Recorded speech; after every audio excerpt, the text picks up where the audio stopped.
Good morning, insiders. Welcome to another installment of your Monday download. Aaron Tilbury's been bugging me to come up with a different introduction, but I haven't been creative enough to come up with one yet, so I'll keep my thinking cap on. Today's shout out, a little bit different. This shout out has to go out to the Spokane Babe Ruth AA Tigers. I know that most of you have been following their season quite closely. Last week, we ended our playoff run in fourth place. Barely lost the fourth place game. Amazing game. We literally lost 6-7, and would have moved on to play for third, second, and potentially even first. But a great season. That for those of you who don't know, the very few of you who aren't following the Tiger baseball, that's Ethan's baseball game. Also, Coach Tilbury, who you know as Aaron the Hammer Tilbury. The kids don't call him the Hammer, which is a good thing. The coaches do every once in a while, but that's only when there's questions about rules. But we won't go there. Anyway, had a great season. Aaron's kids played on the team as well, so we had a lot of fun. So that's our shout out for today. What I want to talk about is, and if you read the email that I sent you, then this video is, I want to come back to some foundation and some basics. And I say basics, and some of you might think, oh, well, I know all the basics about short sales. Well, some of you may know all the basics about short sales, but I want to revisit a foundational piece, and it may not even be considered basic, but it has to do with your seller conversations and making sure that you properly position your sellers and give them the right information up front. They're obviously intimately involved with the entire short sale process, so if we don't position our sellers correctly and give them the right information up front, what can happen is that you spend a ton of time marketing the property, our office spends a lot of time and energy negotiating a short sale, and then we get down to the closing table and there's miscommunication, there's misunderstandings, transactions fall apart, and it could have been prevented from the very beginning by proper positioning and conversation with your seller. So what I'm going to do, and this is in our training, obviously we go into depth on this, but what I'm going to do is provide you just kind of a quick overview of the items that I believe you should have in your conversation with a seller when you're talking about a short sale. And the very first thing is, I always ask the seller, tell me about your situation. And the reason I do this is because it gets them talking. I'm able to kind of listen. And it's really important that you're listening to what your seller is saying, or potential seller, the client. What is their situation? How far behind on payments are they? Do they actually have a hardship, or are they just not wanting to live in the house anymore? What is their true desire? And if they don't bring it up, I'll even ask them, so what would your goal be? You know, if you could know that your goal would be accomplished, what would that be in this situation that you're in? And some of them might be saying, well, really, I would love to stay in my house, but I just don't see any way to do that. That's a red flag right there, that you need to look into some alternative options for them. Because what you don't want to do is get way down the line in negotiating a short sale and then realize that your seller has, without your knowledge, been trying to work with the bank on a loan modification. That throws the whole short sale part off. If they really want to save their house, help them get structured or set up with someone that can help them, or give them some advice as to where to go to start pursuing a loan modification. Maybe they do qualify. And then if they don't qualify, which unfortunately over 80% of the people that apply for them don't, then they know that you had their best interest in mind. They're going to come back to you and look for what is our next option, which in most situations is selling your house through a short sale. So make sure that their desire is going the direction of the short sale before you just list their house and go that way. All right, number two, set expectations. This whole thing's kind of setting expectations, but what I mean by setting expectations is make sure they understand what the time commitment is. You know, what is average marketing time in your area? And it may be 2 to 4 months. It could be 2 to 4 weeks, depending on what your market is. But make sure you're setting the expectation. Here's how long it's going to take us to market the property. Here's what an average time frame is for negotiating the offer. And that could be 2-3 months, and that's how I usually position is 60 to 90 days for just offer negotiation.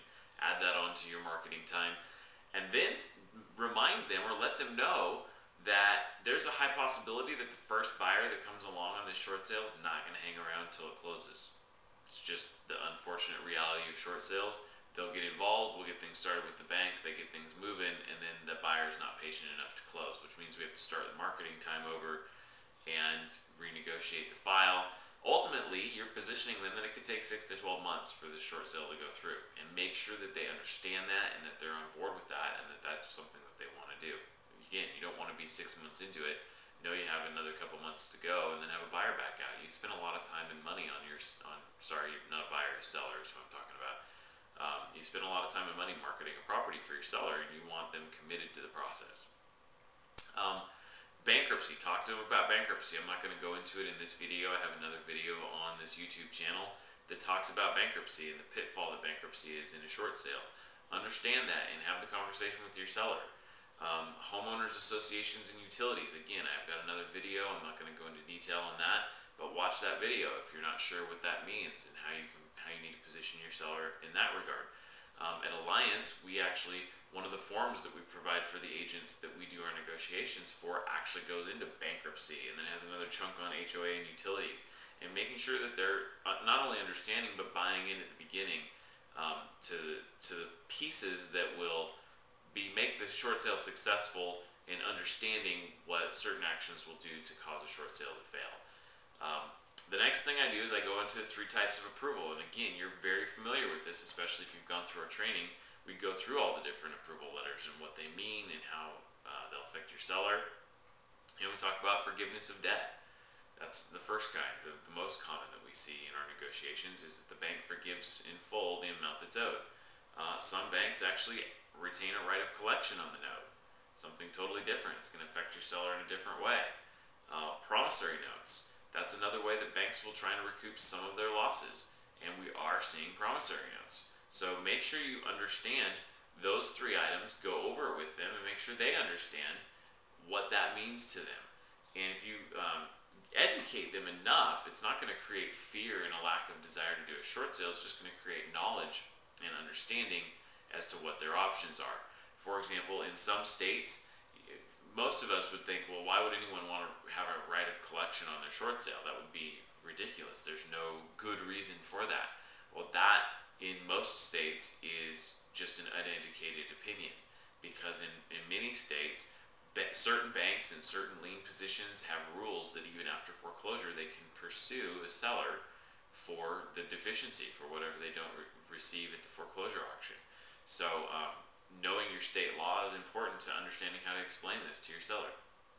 The last point I want to make, and this is something that you'll go over with some and not with others, but high income earners, people that have an actual positive net income. And I talked about this last week in the strategic default for a short sale, how short sales work with strategic defaults.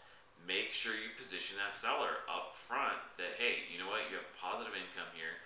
The bank will probably work with you on this short sale, but you need to expect and agree that if the bank comes back with a promissory note for a portion of the debt, or money from you at closing to add to paying down some of what's owed to the bank, or a combination of the two, that you're in agreement with that.